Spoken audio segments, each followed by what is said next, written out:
Recent discussion, knees behind the bar, sumo deadlift was something that kind of made waves around. I'm here at elitefts. I wanted to talk about this because that's a generic cue which works for some but not all, and I'm going to dissect that a little bit here and talk about what's most important when the sumo deadlift, because we're trying to create torque off the floor, thoracic extension, and leverage back, right? So that's going to differentiate between your limb length, your build as far as your stature, and where you are strongest. So the statement was knees behind the bar, and generally when you see knees behind the bar, you see someone who's extremely mobile within the hips and longer limbs, long legs, long arms. The young man, I don't know his name, I think it's Nabel, I'm not really sure. No disrespect to him, he's not wrong. Knees behind the bar is absolutely ideal if you can take this hip width and this pattern and you have the adequate adductor and hip mobility to get in that position, because it's going to give him a very tall posture. So this would be knees behind the bar, very short range of motion, very tall posture, exceptional. Except only about 2 out of 10 people can get there when it comes to sumo deadlifting. So if you make a statement, knees are ideally behind the bar, you're not wrong if it fits your body style. Because then we can look at someone like Angelo Forcino, who also holds an international world record, their all-time federation, IPF world record, I think, or USAPL world record, whatever it is, but it's world record.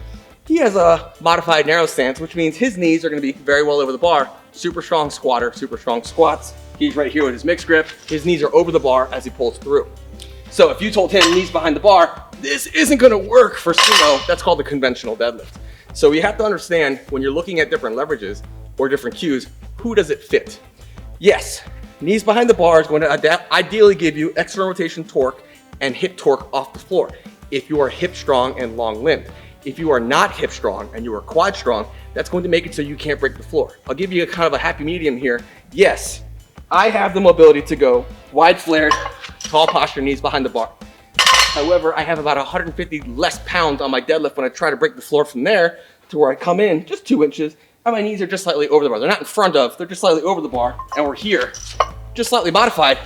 That gives me 800 plus on my deadlift, where the other one gives me about 665 the last time I checked it, which is a very big discrepancy, very big difference in my strength. And what are you gonna go with when it comes to competition? Where you're strongest. I don't care how you pull, just find your strongest pull and learn to lever from there.